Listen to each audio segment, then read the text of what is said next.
look at the satin stitch foot and what it is used for. The satin stitch foot is the foot number 3 in your packet, and actually it's not much different from the applique foot. In fact, they're very, very similar, only the satin stitch foot is a little bit longer. They both have these lovely little metal plates so that they glide over the fabric better, and they have the gap in the back in case you have lots of thread in your embroidery.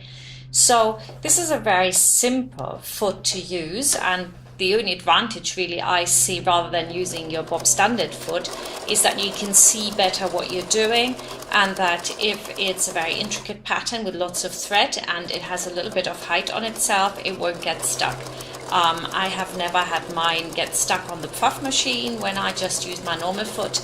But I do think that this has got merit because you can see better what you're doing. And that was it already. Look at this. It's absolutely fantastic, this little foot.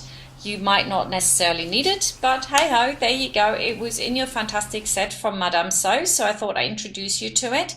If you want to purchase the set, you can just go into the description box and find Madame So, click on it. Again, I don't get paid by them for this. I just think they're brilliant. And you can also visit the Academy where I have all my videos and I've got all those lovely patterns. And I leave you with a really nice little clip for my shirt pattern. And I see you next week for another sewing foot.